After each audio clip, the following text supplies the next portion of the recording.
젊은 날 많이 불렀던 찬양 중에 후렴 부분이 이런 부분이 있습니다. 주님은 주시며 주님은 취하시네. 그런데 그 뒤에가 뭐냐면요, 내 마음에 하는 말 주 찬양합니다.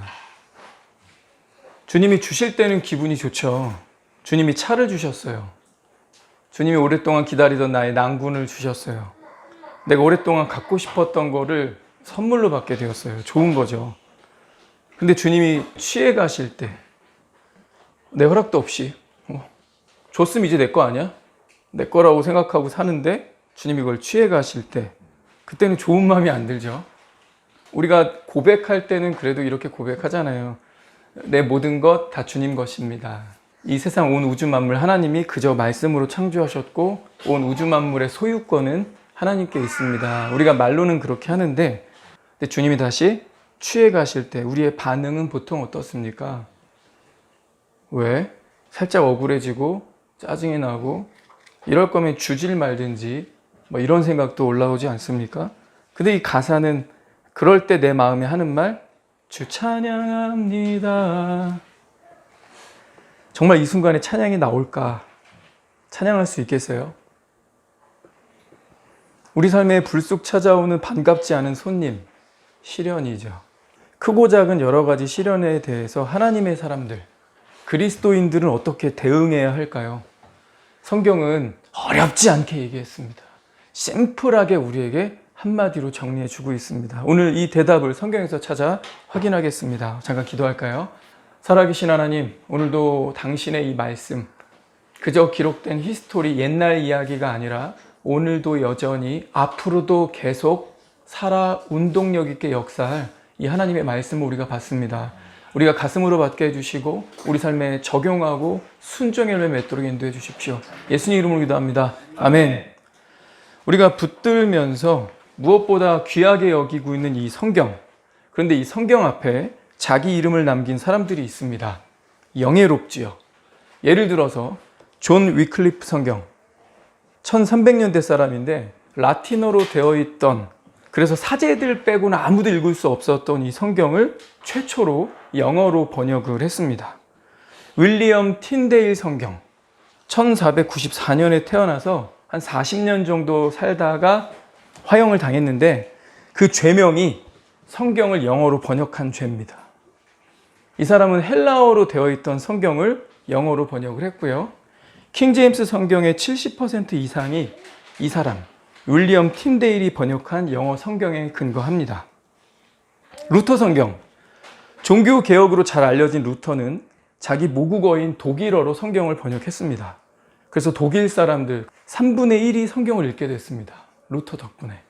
그리고 이후에 프랑스어, 네덜란드, 이태리어 번역에 영향을 끼쳤죠. 이 당시는 사제만 성경을 읽을 수 있게 하는 법이 있었기 때문에 이걸 어기면 출교되거나 사형에 처하기도 했습니다. 그런데 그런 거 아랑곳하지 않고 목숨 걸고 성도들에게 하나님 말씀을 들려주겠다. 스스로 성경을 읽을 수 있게 해주겠다. 그래서 일반 성도들에게 하나님 말씀이 열리고 읽혀지는 축복의 씨앗이 되었죠. 이렇게 생명 걸고 성경을 번역해서 이름을 남긴 존 위클리프, 윌리엄 틴데일, 루터, 이 이름들은 매우 영광스럽습니다. 반대로 성경 앞에 자기 이름을 아주 저주스럽게 남긴 사람도 있습니다. 제퍼슨입니다. 제퍼슨은 미국의 3대 대통령입니다. 토마스 제퍼슨. 그는 역사상 가장 명석한 천재 대통령이라는 말을 들으면서 미국의 3대, 4대 대통령을 역임하고 미국의 건국 이념이 되었던 독립선언서를 작성해서 링컨 대통령 다음으로 기념관이 세워진 아주 출중한 인물입니다. 그런데 그는 하나님 말씀을 잘 믿지 않았습니다. 신약 복음서들을 읽으면서 가위를 들고 있었어요. 가위를 들고 신약 성서를 이렇게 읽어가다가 예수님의 동정녀 탄생, 이게 말이 돼? 남자 없이 어떻게 애를 낳아 여자가? 싹둑. 예수가 물 위를 걸었다고? 말이 돼? 어떻게 불역의 법칙을 깰 수가 있어? 싹둑. 오병이어? 이걸 어떻게 2만 명 정도가 먹어? 말도 안 돼. 싹둑. 죽었던 나사로 살렸다고? 이게 말이 돼? 싹둑. 예수님의 신성과 관련된 부분을 전부 가위로 자릅니다.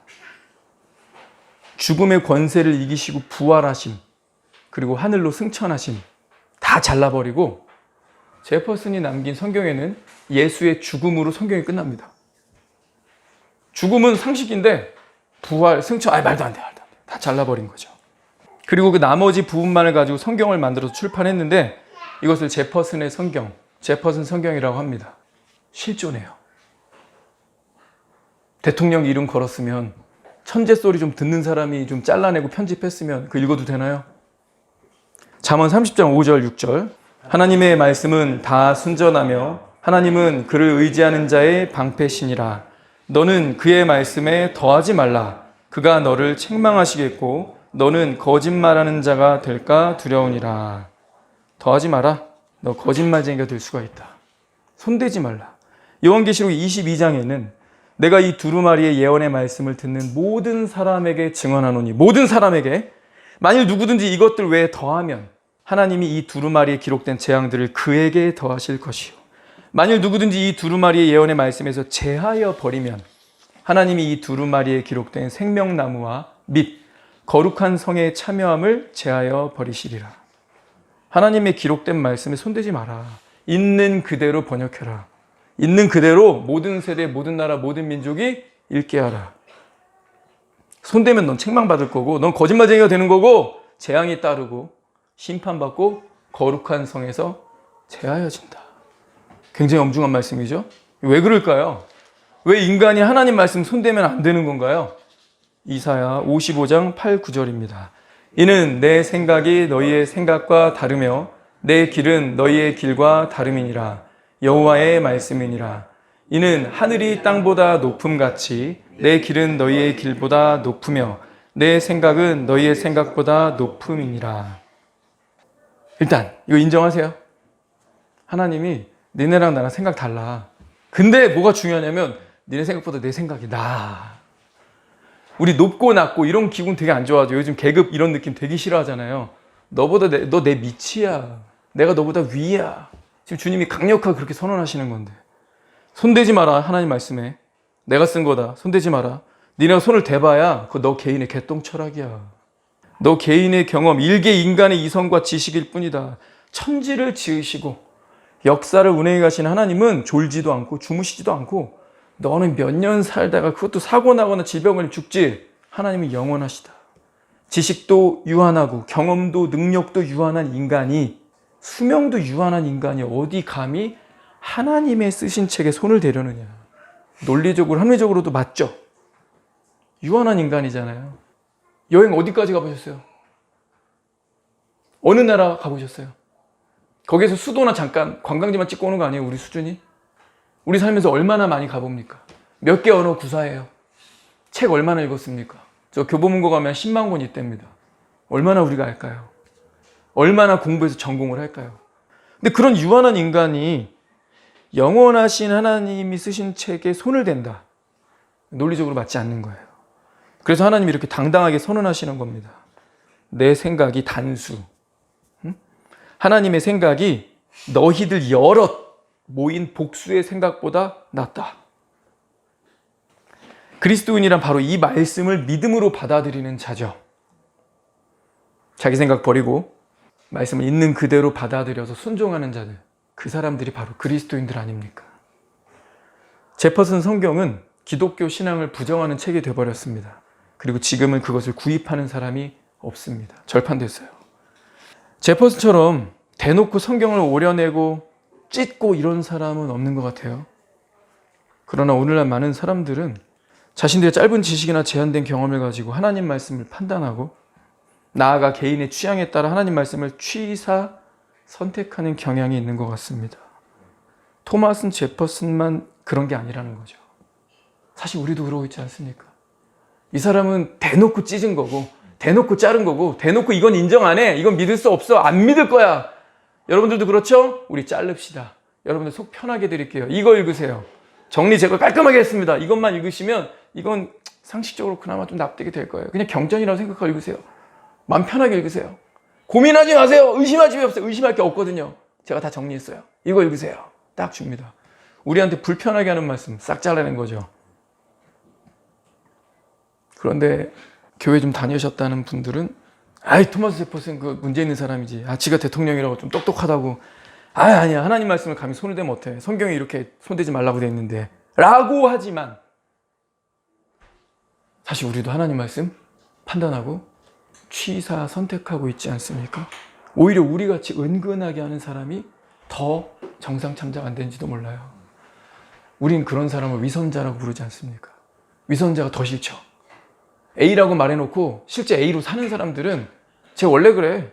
쟤 처음부터 그랬어. 쟤 집으로 그렇게 얘기하고 다녔잖아. 그쵸? A를 우리가 불편해한다 하더라도 A라고 말하고서 A라고 살면 클리어. 의심할 것도 없고 위선자라고 비난할 것도 없어. 근데 A라고 말해놓고 뒤에서 호박씨 까는 사람. 왜 우리가 뒷담화를 돌아서 들으면 기분 나빠합니까? 숨어서 위선자라는 생각이 들기 때문에 더 기분이 나쁜 거죠. 맞아요? 어찌 보면 제퍼슨은요, A라고 말하고 A라고 사는 사람 같습니다. 나 이거 안 믿을래. 마음에 안 들어. 믿을 수 없어. 이게 말이 돼? 그러나 성경 전체를 버리진 않겠어. 취할 것도 있지. 좋은 말도 좀 있네. 그렇게 싹둑싹둑 정리를 했고요. 우리는 은근히 나만의 성경을 만들고 있는지도 모릅니다. 그러나 우리는 하나님의 말씀 전체를 받아들이든지 아니면 전혀 받아들이지 않든지 둘 중에 하나만 선택해야 합니다. 우리에게는 하나님 말씀을 취사 선택할 권한이 없습니다. 성경은 우리에게 이해를 구하지 않습니다. 그저 우리에게 믿고 따를 것을 요구합니다. 그러니 우리의 이성을 가지고 성경과 싸우려 하지 마시고 믿음으로 순종할 마음을 달라고 간구하는 저와 여러분 되기를 축원합니다. 주님이 약속하셨어요.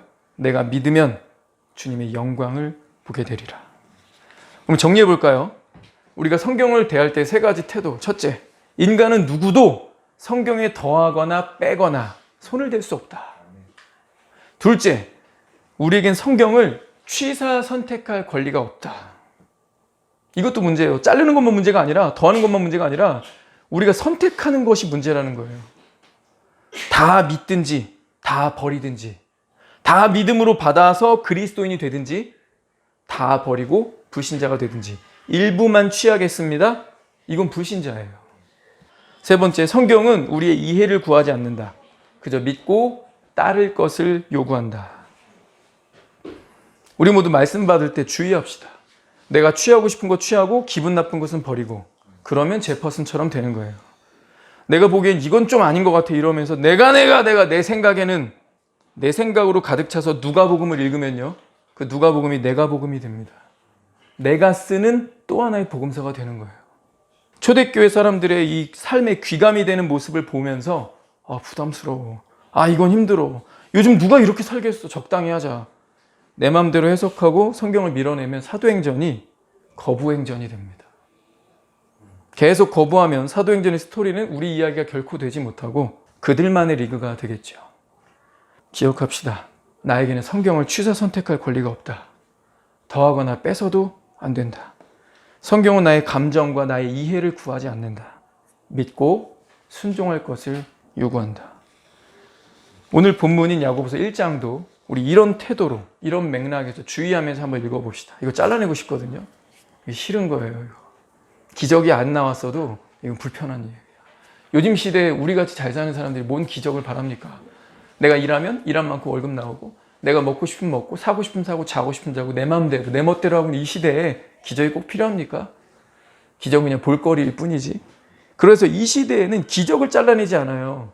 기분 나쁜 말씀도 잘라내기 좋습니다. 오늘 말씀이 딱 그런 말씀일 거예요.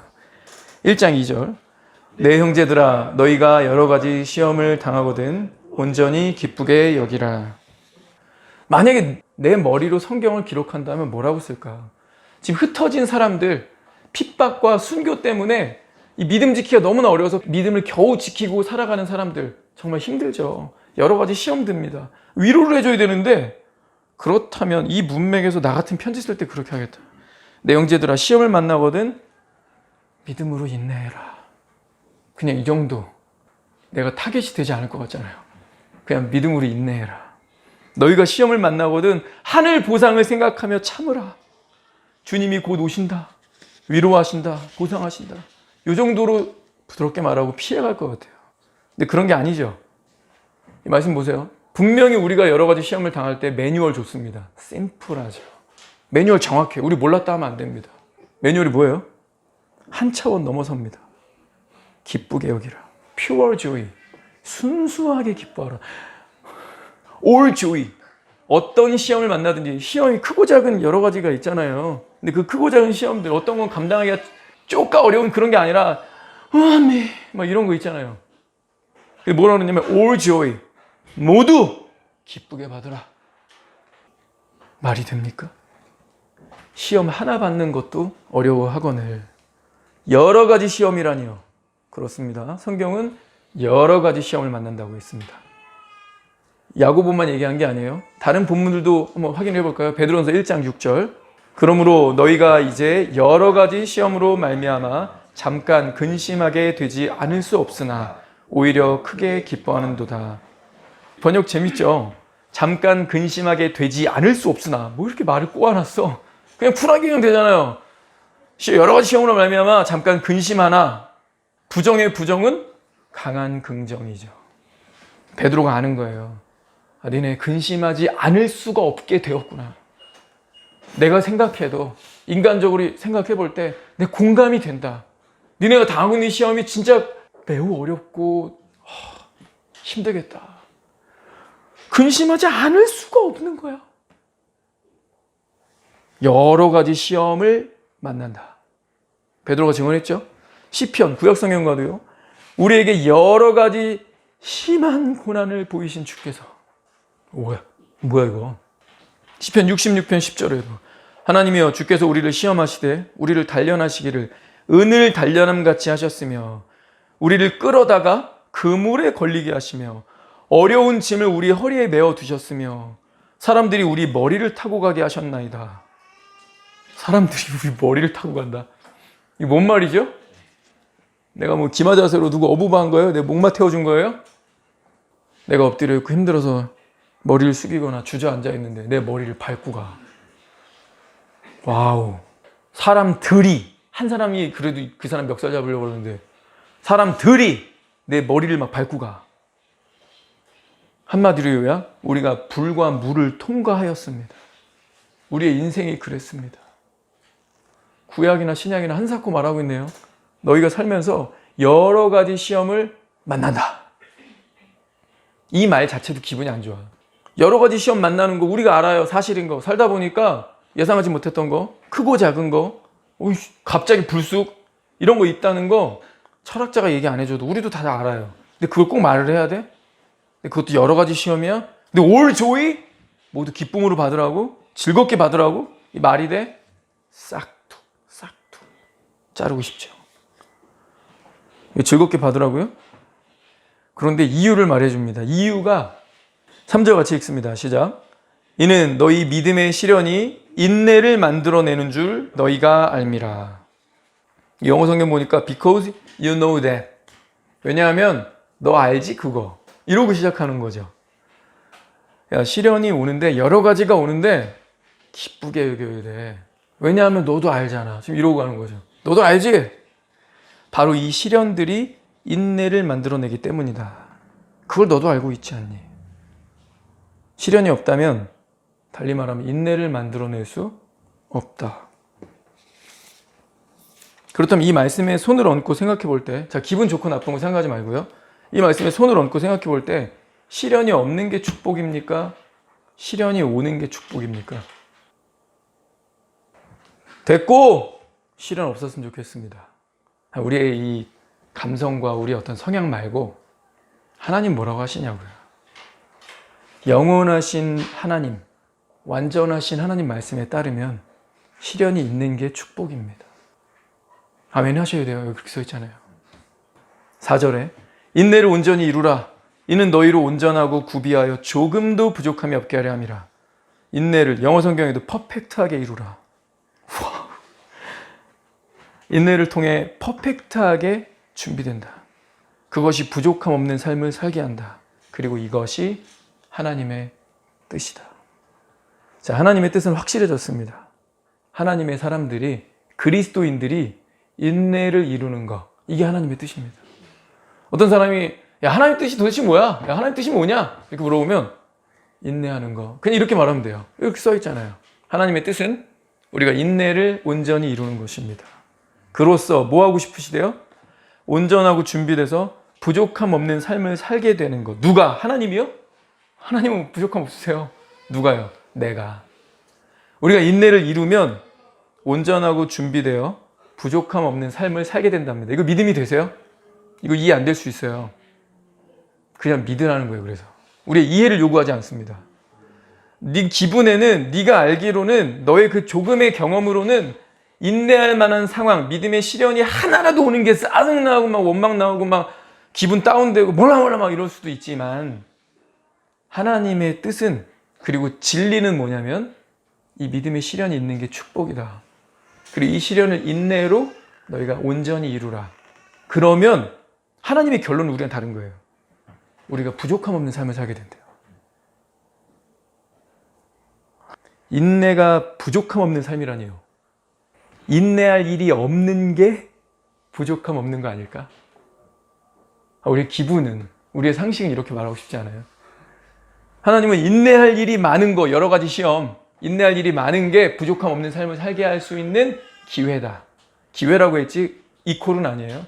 인내할 일이 많은 게, 여러 가지 시험이 있는 게, 근데 네가 이 인내를 온전히 이루면 부족함 없는 삶을 살게 된다. 이게 하나님의 뜻이고 하나님의 말씀이고 진리입니다. 근데 우리의 기분은 인내할 일 자체가 없는 게 그게 기분 좋은 일이고 그게 부족함 없는 삶 아닙니까? 베드로가 말합니다. 베드로전서 1장 7, 8절. 너희 믿음의 확실함은 불로 연단하여도 없어질 금보다 더 귀하여 예수 그리스도께서 나타나실 때 칭찬과 영광과 존귀를 얻게 할 것이니라. 믿음의 확실함이 어디서 나오는데요? 아까 6절도 읽었죠? 위에 있죠? 바로 위에? 예, 믿음의 시련입니다. 여러 가지 시험을 당했는데 여러 가지 시험을 우리가 즐겁게 기쁘게 인내하면서 이겨내니까 우리 믿음이 확실해져요, 점점. 그래서 어떻게 되냐? 칭찬과 영광과 존귀를 얻게 한답니다. 인내가. 8절. 예수를 너희가 보지 못하였으나 사랑하는도다. 이제도 보지 못하나 믿고 말할 수 없는 영광스러운 즐거움으로 기뻐한다. 자, 믿음의 시련을 인내로 받았을 때 베드로는 뭐래요? 칭찬과 영광과 존귀가 있다. 말할 수 없는 영광이 기다리고 있다. 빌립보서 3장 20절 같이 읽습니다. 시작. 그러나 우리의 시민권은 하늘에 있는지라 거기로부터 구원하는 자 곧 주 예수 그리스도를 기다리노니. 아멘입니까? 나의 시민권, 주민등록증 꺼내봐 하면 우리 대한민국으로 뭐 이렇게 국적 꺼내겠죠. 근데 우리의 진정한 믿음의 고백은 뭐여야 돼요? 제 시민권이요? 눈에 안 보이는데 흔들 수 없는 확고한 확신으로 이 안에 있는데 이거 꺼내줄 수는 없고 내 말로는 설명을 드릴 수 있어. 내 시민권 저기 있어, 저기. 난 지금 기다리고 있어, 그분을. 이게 우리의 신앙이라는 거죠. 자, 우리의 시민권이 하늘에 있다. 우리는 그리스도를 기다리는 사람이다. 그래서 이 땅의 삶이 전부라면 아까 말한 거 인내할 일 자체가 없는 게 부족함이 없는 게 맞아요. 이 땅의 삶이 전부고 하늘을 기다리고 뭐 예수 그리스도를 기다리고 이런 거 없으면 일을 만들지 않는 거, 시련이 없는 게 좋죠. 아마 그게 행복일 겁니다. 그러나 이 땅의 삶이 전부가 아니라 이 땅의 삶이 일부라면 말이 완전히 달라지죠. 잠시 잠깐 고난이 와도 여러 가지 시련이 있어도 하늘에서 영원한 삶, 영원한 기간 동안, 영원한 기간이라고 말하기가 좀 그렇죠. 계속 가는데 무슨 기간이야. 그냥 영원 동안 하늘에서 칭찬과 영광과 존귀가 있다면 말할 수 없는 영광스러운 즐거움으로 기뻐할 수 있는 거죠. 뭐를요? 이 땅에서의 인내를. 그 여러 가지 시련이 인내를 만들어내면 우리의 빚어진 성품, 우리가 그만큼 하나님께 순종했다는 것, 어려움 가운데, 고난 가운데, 시련 가운데도 그리스도를 붙들고 약속된 말씀 붙들고 버텼다, 인내했다, 순종했다, 이 좁은 길 갔다. 이게 그 자체가 하나님께 영광이 되는 거예요. 그리고 하나님이 받으신 그 영광을 우리한테 다시 부어주신다는 거죠. 우리의 손잡고 일으키신다는 겁니다. 그런데 인내를 그냥 생으로 내 힘으로 버티려면 매우 힘듭니다. 내 힘과 내 능력으로만 버틴다는 건 한계가 있죠. 그래서 하나님의 도우심이 절대적으로 필요합니다. 하나님이 근데 그걸 약속해 주셨어요. 5절부터 되어 있죠. 너희 중에 누구든지 지혜가 부족하거든 모든 사람에게 후히 주시고 꾸짖지 아니하시는 하나님께 구하라. 그리하면 주시리라. 우리 중에 지혜가 넘쳐 흐르는 분 있나요? 성경이 가정법으로 질문을 했죠. 너희 중에 누구든지 지혜가 부족하다면, 만약에 지혜가 부족하다면, 주님이 그렇게 물으셨는데, 그 가정법은 좀 미련한 애들이나 통하고요. 그 노하우가 없는 애들이나 통하고요. 저는 상관없어요. 그래서 주님이 가정법을 하셨구나. 저는 열애라서. 라고 말할 수 있나요? 주님이 가정법으로 물으셨다고 가정법으로 답할까요, 우리가? 저는 열애네요, 막 이래요. 여기 걸린 애들만 하시면 되겠네요, 막 이래요. 우리 모두에게 해당되죠? 우리에게 지혜가 필요합니다. 하늘의 지혜가 필요합니다. 인간적 지혜도 얼마나 찾습니까? 그래서 노하우 찾는다고 박사들, 의사들, 그 분야의 전문가들 유튜브에서 막 검색도 하잖아요. 이 사람들은 좀 경험이 있겠지. 전문가겠지. 이 사람 말하는 게 그래도 조금 더 신뢰가겠지. 주님 뭐라고 하세요? 하늘의 지혜를 주겠다. 하늘의 지혜다. 누구도 경험해보지 못한, 한 번도 없었던, 우리 2019년에 발발했던 코로나 경험해봤나요? 전 세계가 경험해보지 못했어요. 전 세계 그 날고긴다는 의료진이 어떻게 될지 잘 몰랐어요. 정부도 몰랐어요. 하늘의 지혜가 경험해보지 못한 역대급 그 이상의 문제가 와도 하늘의 지혜가 있다면 능히 감당할 수 있다. 그 지혜를 주겠다. 누구에게 줄까요? 모든 사람에게. 이거 세계적으로 번역돼도 괜찮겠죠? 이 정도 클래스니까. 하나님은 너무 자신만만하잖아요. 번역할 때 부사어 빼지 마라. 네 멋대로 서수로 빼지 마라. 자르지 마라. 이 절에서 이 절로 갖다 붙이게 하지 마라. 그대로 번역해. 모든 사람에게 열애 없이 주겠다는 거죠. 어떻게 주신대요? 적당히요? 이것도 너무 셉니다. 후하게, 아낌없이. 꾸짖지도 아니신데요. 너 왜 그랬니? 넌 왜 그걸 모르니? 왜 몰랐어? 하나님이 이렇게 망신 주지 않으신다는 겁니다. 어떻게 주신대요? 주겠다. 누구한테요? 모든 사람에게. 어떻게? 많이, 후하게. 혼내지 않고 그냥 줄게. 이거 가위로 잘라야 되겠어요? 그럼 어떻게 시련 감당하시려고? 하나님 주겠다 하십니다. 우리 중에 혹시 열애된 사람이 있다면 그건 구하지 않아서입니다. 구하면 주겠다고 하시잖아요. 하나님 모든 사람에게 주겠다 하십니다. 그리고 넉넉하게 주겠다고 하셨어요.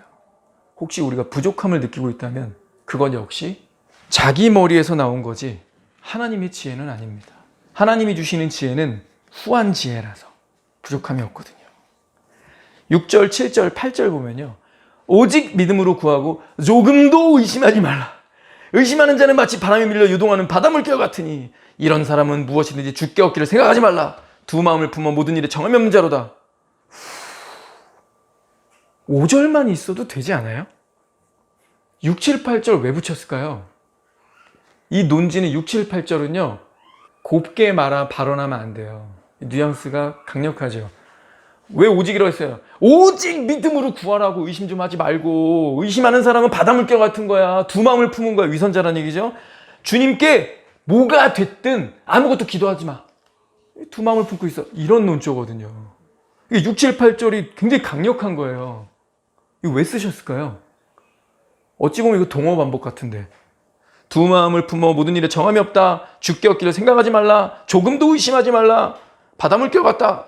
왜 그러실까요, 하나님이? 확언이죠. 아주 강력한 확언입니다. 진짜 주겠다는 거예요.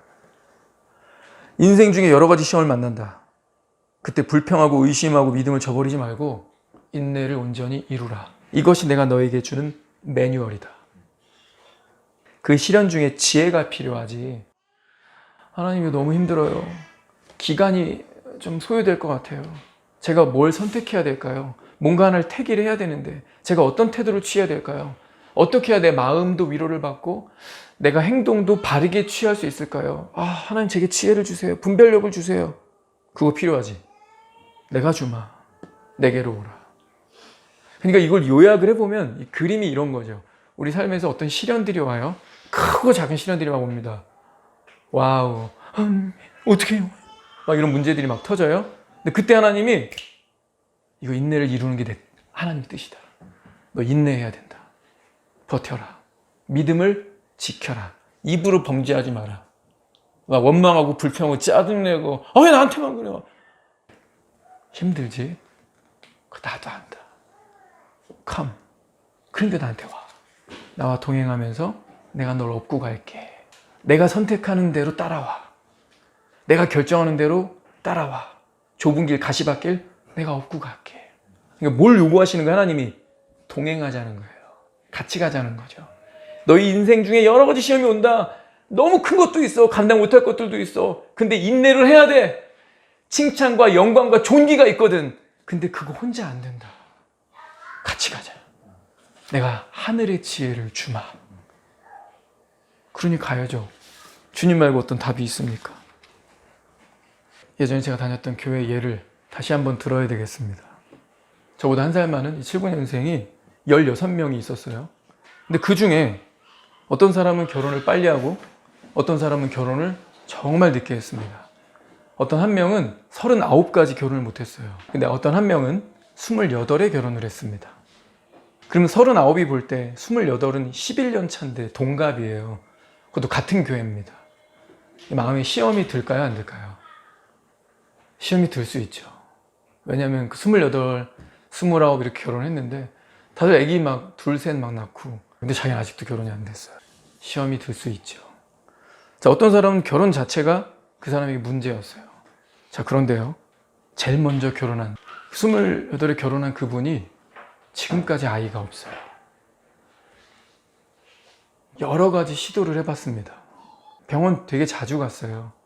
의사가 그렇게 얘기해요. 둘 다 몸 건강에 문제가 없다. 남자도 건강하고 여자도 건강하다. 근데 안 생기는데요. 이 16명 중에 15명이 결혼해서 다 아기 낳고 교회 주일날 오면 막 교회 학생부 하거든요. 그 자매님은 또 주일학교 봉사를 해요. 자기 친구들이 아기 낳아서 주일학교를 다 크다가 중학교로 올라와. 둘은 섬기기만 하고 있어. 자꾸 교회 오면 내 지역교회인데 차라리 호주 떠나 있는 게 마음이 편한 거야. 자, 이분은 결혼은 했는데 출산이 안 된 거죠. 자, 근데 바로 1년 뒤에 29에 결혼한 이 형은 자식을 셋을 낳습니다. 잘 커요. 성도들 잘 대접하고 잘 섬기면서 교회에서도 되게 칭찬받는 형님입니다.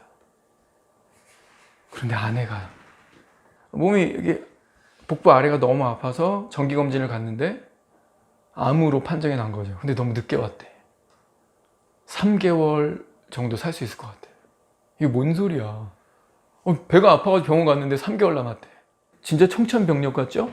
아이가 셋 있는데 중학생, 6학년, 4학년, 딸, 아들, 딸.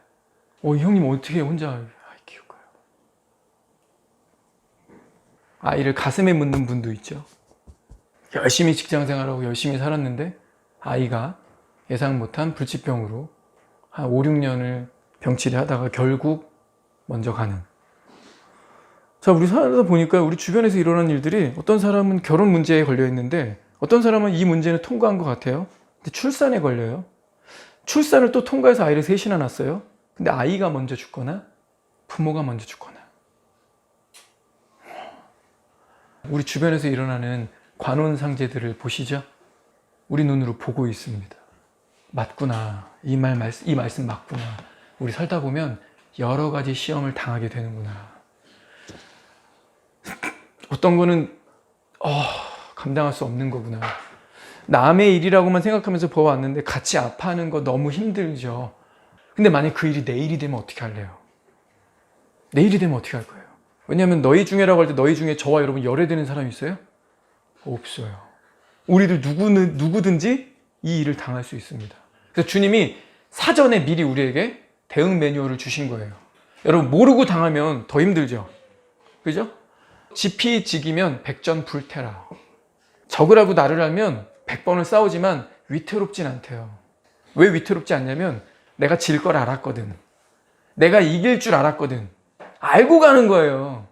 근데 하나님은 명확하게 우리에게 매뉴얼을 주셨으면서도 동시에 해법까지 주신 거예요.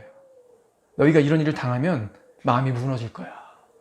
감정적으로 막 정신이 없을 거야. 그리고 그것이 장기화되면 이렇게 하다가 마음속에 완악해지거나 완고해지는 태도를 취할 수도 있어. 우리 주변에서 그런 사람들 볼 수 있지 않습니까? 어떤 시련이 길어지고 장기화되면요, 그거를 살아내기 위해서 거기 굳은 살 베기죠. 우리 몸에 굳은 살 베기는 것처럼 그 부분에 있어서 심령이 굳어지는 사람들도 있어요. 왜냐하면 우리가 알고 있는 잘못된 개통철학이 하나님 말씀을 가리기 때문입니다. 저와 여러분 마음속에, 그리고 세상 사람 마음속에 이거 하나 있을걸요? 착하게 살면 복을 받는다.